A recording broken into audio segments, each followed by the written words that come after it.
welcome back to the one and only chapter 2 of the complete book about grant writing. Authors are last name Smith and Work, and complete names that is Nancy Burke Smith and E. Gabriel Work. Actually, let me change that. My book is tearing here. I've been having this book, so this is one way to hold yourself accountable by reading aloud from the book that you want to read. And why not share? Especially, we know that there are a plethora of people that listen to podcasts when they're driving. So, how about that? There we are. There's the correction there. All right, chapter 2, the complete book about grant writing, authors Smith and Works. This is chapter 2, and it's about the reactive grant seeking. So, what is reactive grant seeking anyway?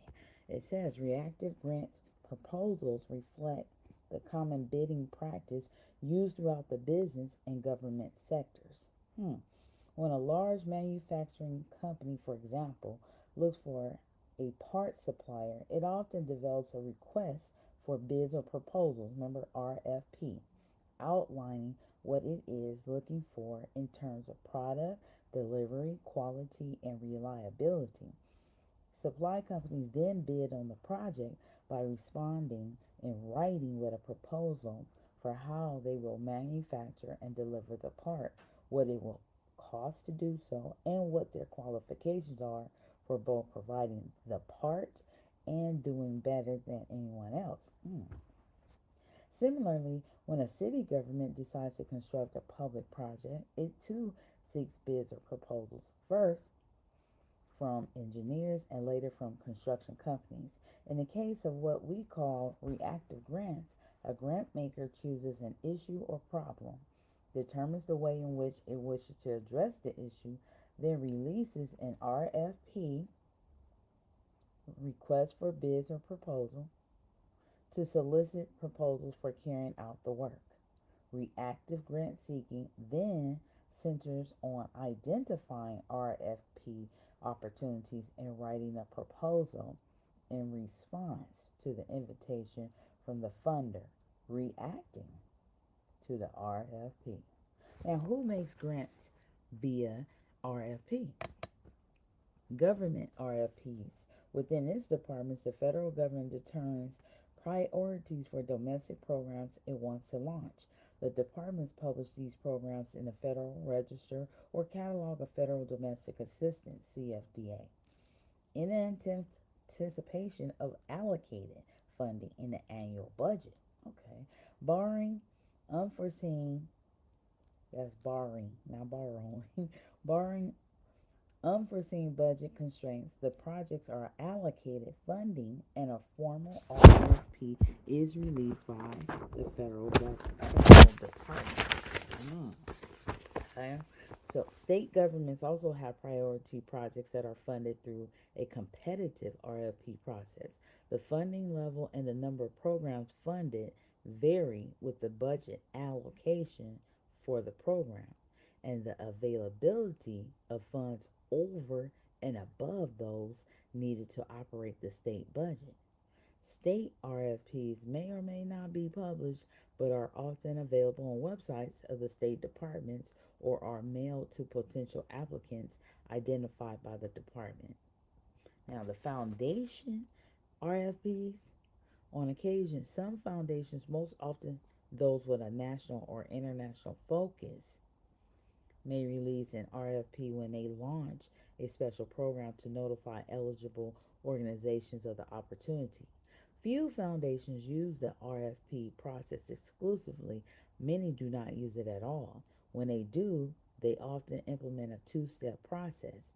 Interested applicants first write a pre proposal, which the foundation uses to narrow the field of funding candidates.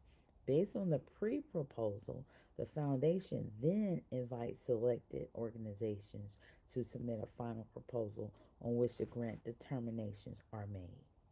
Now, re-granting RFPs RFPs are also often issued for a process called regranting.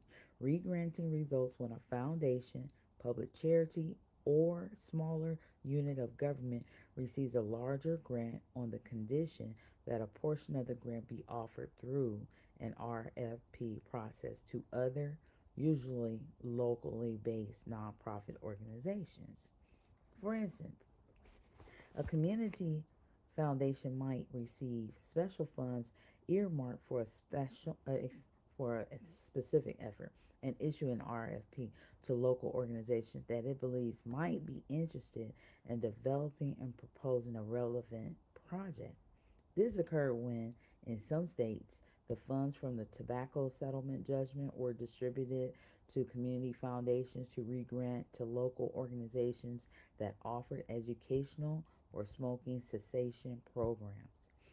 Nonprofit organizations are sometimes called on to re-grant funds and to serve as intermediaries between the grantor and the organizations that receive portions of the larger grant.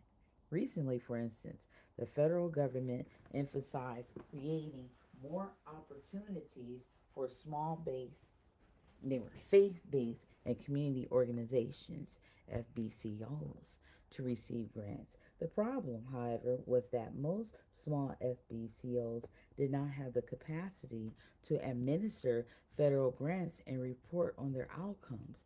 The structure for solving this problem called for the larger nonprofit organization to apply for a federal grant as a fiscal agent. If it received the federal grant, a designated percentage was set aside for regranting, and the intermediary nonprofit issued RFPs to local FBCOs. And again, FBCOs were the faith based and community organizations. All right. And just to note, it then administered grant funds and coordinated all reporting regarding outcomes and grant fund spending to the federal government. Now, block grants, such as the Community Development Block Grant, CDBG, or the Local Law Enforcement Block Grant, LLEBG, are other examples of re-granting programs. These grants are made by the federal government to states or cities to enable local improvement initiatives. Although the future of block grants is in question on the federal level, to date they have served as a means for local governments to be intermediaries between federal grant programs and local organizations that meet priorities for community development. Smaller communities apply directly to the federal or state government for CDBG or LLEBG funding each year, while larger cities received an annual allocation to regrant to local nonprofit organizations. The first rule of writing is to know your audience. The second rule of writing is to concentrate on what the audience needs to know. So, winning reactive grant proposals. The first rule of writing, whether you are writing a report, a grant proposal, or even a letter, is know your audience. The second rule of writing builds on the first. Concentrate not on what you need or want to say, but on what the audience needs to know. In this last case, grant writers are pretty lucky. The RFP will state clearly what the audience wants to know and in what order they want to learn about it. As a grant writer, then, it is your primary responsibility to learn all you can about who will be reading and judging your proposals. When RFPs are released by the federal or state government, the resulting proposals are read by peers of those who submit.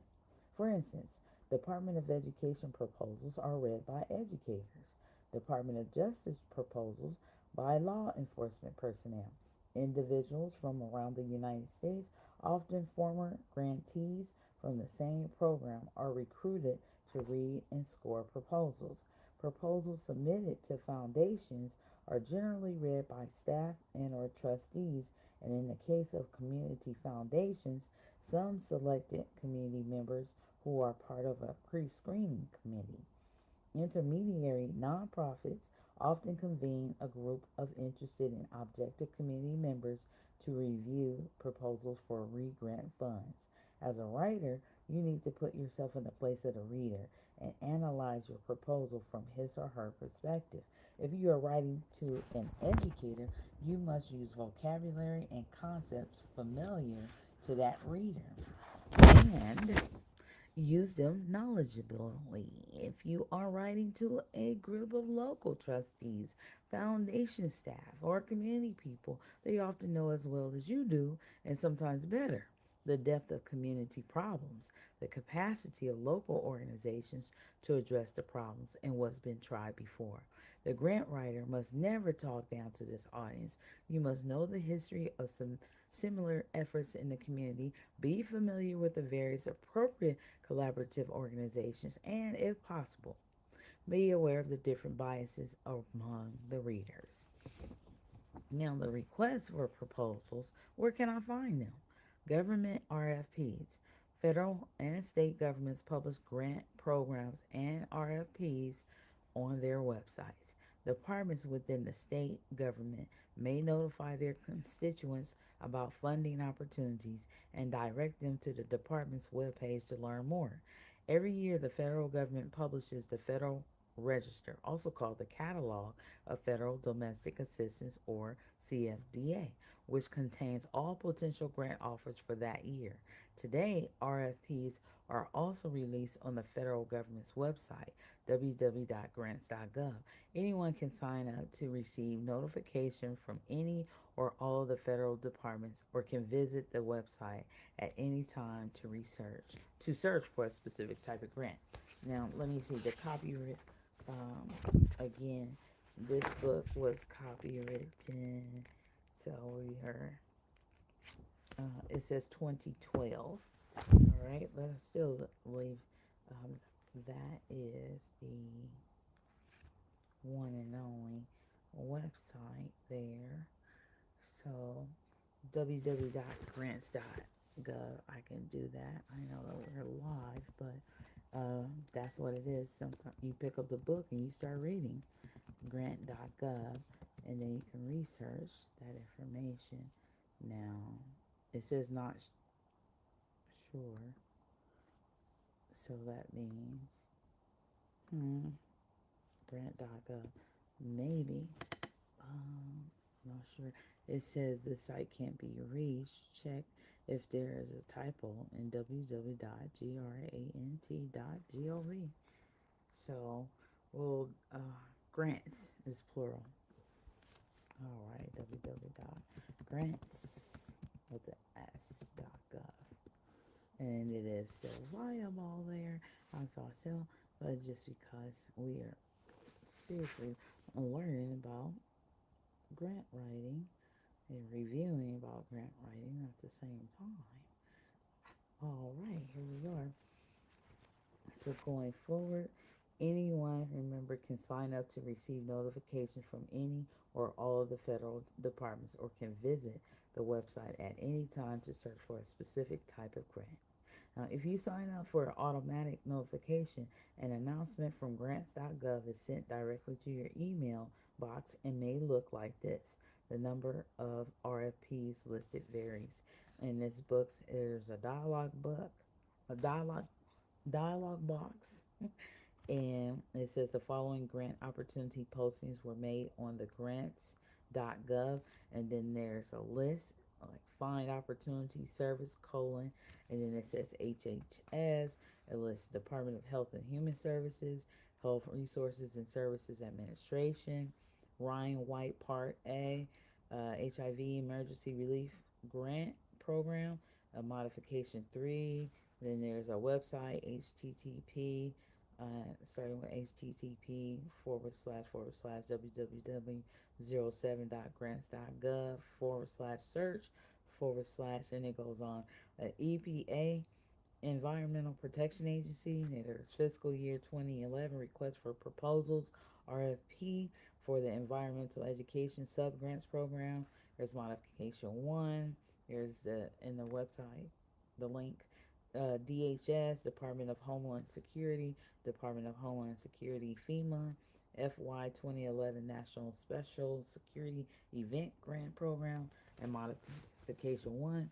And then it goes on to the next page with the link, and then there's NASA, National Aeronautics and Space Administration, research opportunities in space biology grant.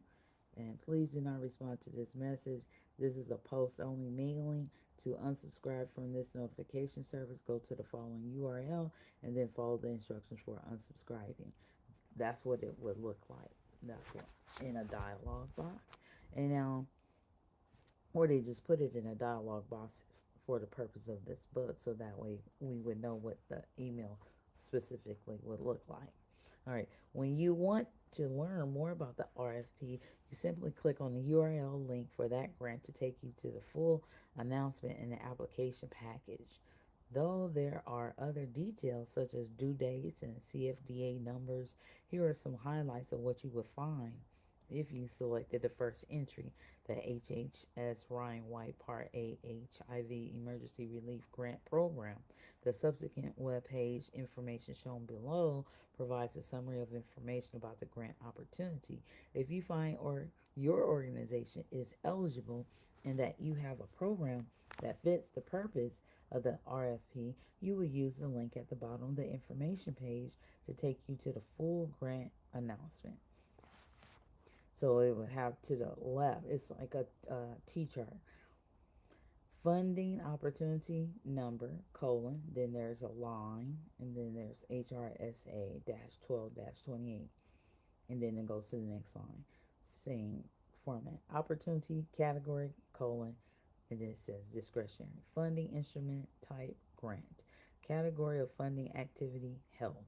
Expected number of awards, 52. Estimated total program funding, 751,877,000. And then award ceiling, it doesn't have anything next to it. Award floor, doesn't have anything next to it. And then cost sharing or matching requirement, it says no. So now it says eligible applicants.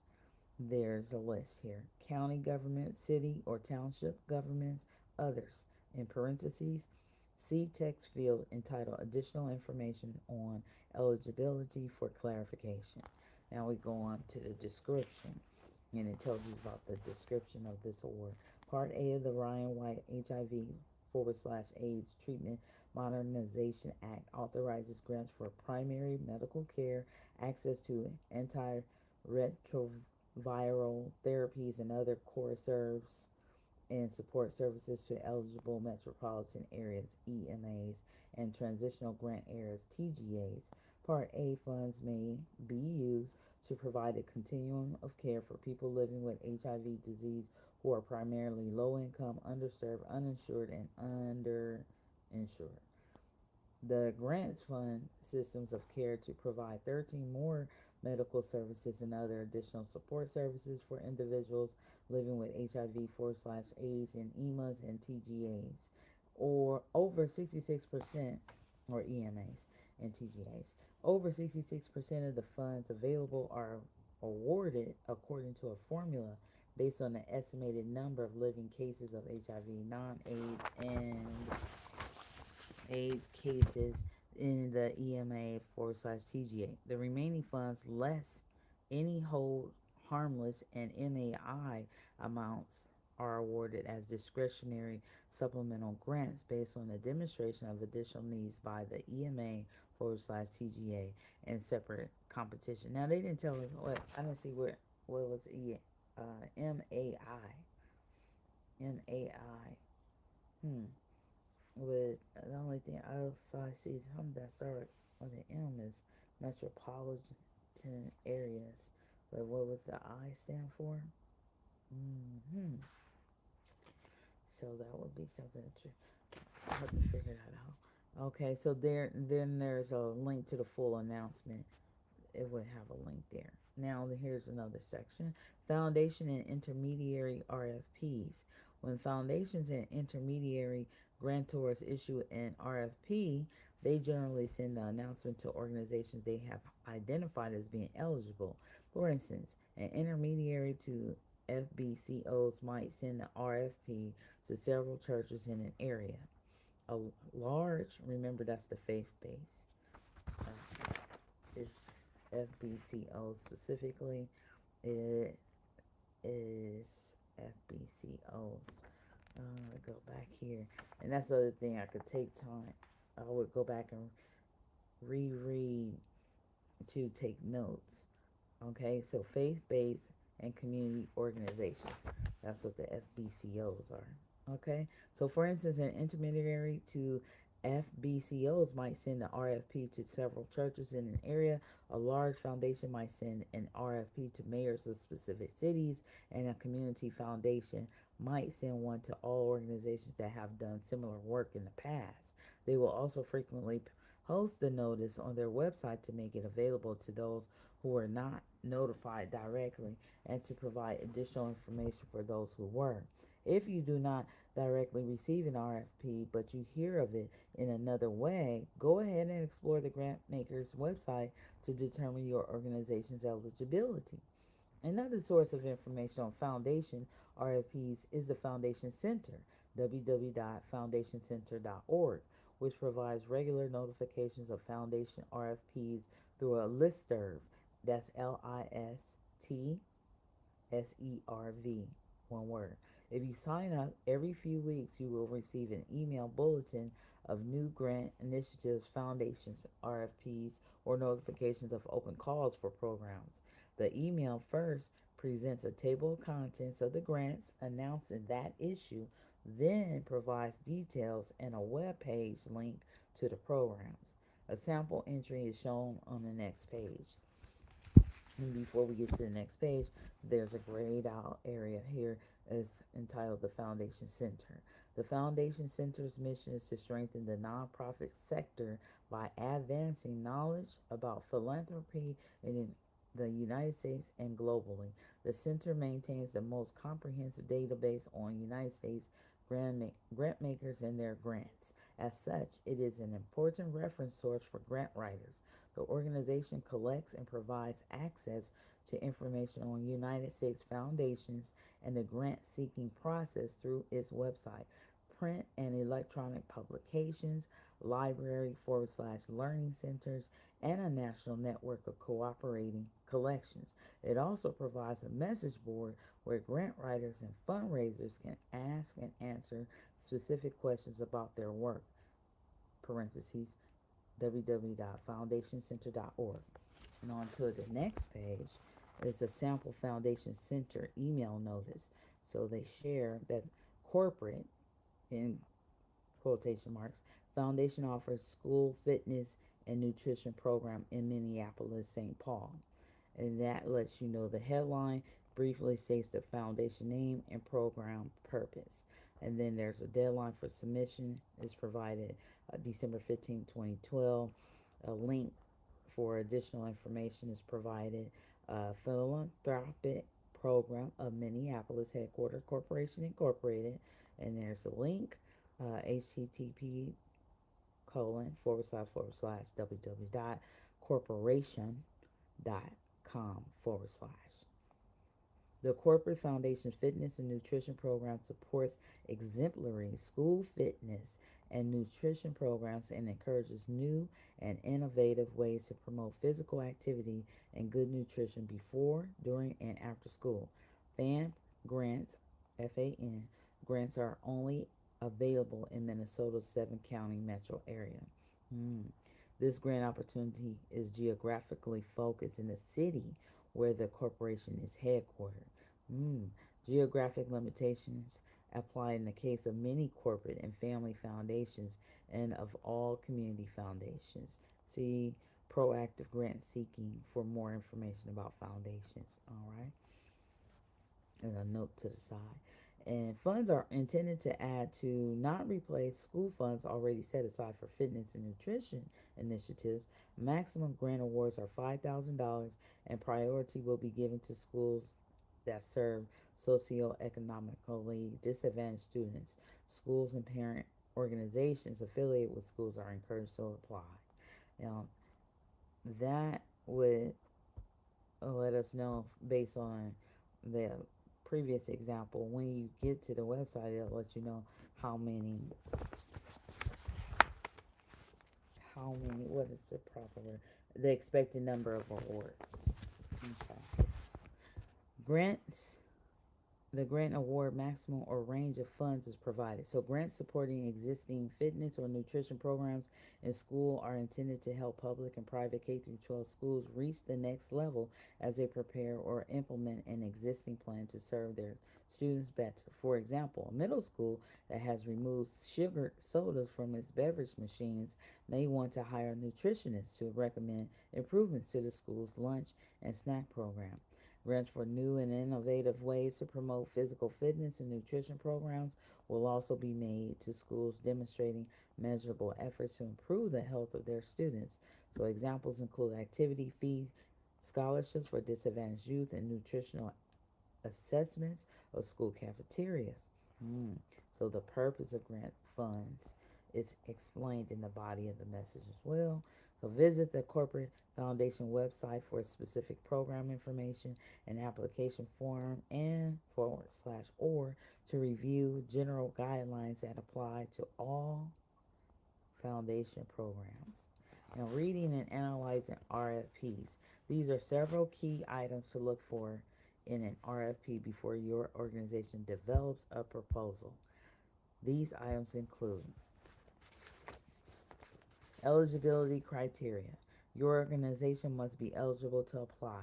Eligibility criteria can include a number of factors about the organization and forward slash or its target population, including geographic area, number of people in the community living below poverty level, the annual budget of the applicant, and many more. If you are unsure what constitutes an eligible applicant, call and check. For instance, an announcement might say that local education associates LEAs, meaning school districts and intermediate school districts, ISDs, and public and private entities are eligible. Be sure that the applicant or target population meets the absolute priority for funding. For example, how does the grant maker define public and private entities? Those that do not fit the eligibility requirements will be disqualified. So, project purpose.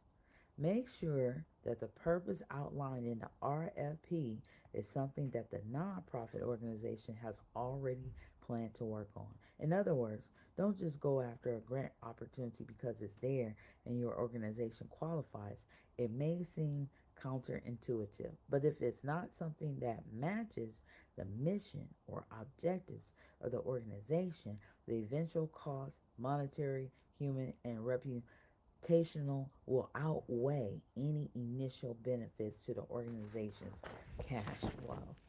And there's a deadline. Be sure that there is enough time to design or tweak an existing program model and describe it in detail. You will need at least 2 weeks to put a strong application together with the necessary supporting materials. This is another strong reason for being sure that the RFP describes something you already have planned. There is never enough time between the release of an RFP and its application due date to design something entirely from scratch. Number of grants. If there are going to be only 3 or 4 grant awards made nationally, you'll be facing stiff competition. Be sure that your program is both responsive to local needs and well planned before you submit. Funding limits. Do a draft budget of the cost of implementing your project plan to be sure that you can deliver the project for less than the amount of the grant or that you know where other funds will be found. Be sure to review spending requirements. For instance, some grants mandate that 5 or 10% be allocated to an evaluation, or they make travel to a national conference a mandatory line item. Also, if there is a percentage of the grant award that will be re-granted, be sure that the applicant organization can administer the fund with the remainder of the award. Mm. Match requirements. Often, RFPs will contain a match requirement stating something like grantees must provide a 10% match in year one, a 25% match in year two, and a 50% match in year three. Your organization must then have a realistic plan for raising the funds needed to leverage a federal grant. You jeopardize more than the current grant and may even incur rare but possible legal action if you fail to meet match requirements in a grant. To recap, use the RFP announcement as a first step to analyze whether your nonprofit qualifies to apply, whether directors and staff of the organization understand what the grant program is about, and whether they A, believe that it is something they have been wanting to do anyway, and B, can agree to the terms as outlined in the RFP. For example, that it is their mission and within their capacity to serve as an intermediary grant maker, network coordinator, and curriculum and technical assistance provider. You must also draft a budget with the organization to ensure that all the expenses it needs to implement the project are allowable. A. B. Can be accomplished within the grant funding limits. If the program announcement fits your organization's priorities, download the application package for the grant announcement. You will receive forms and additional instructions, including page limits and more detail about what to include in the narrative as described in the sample.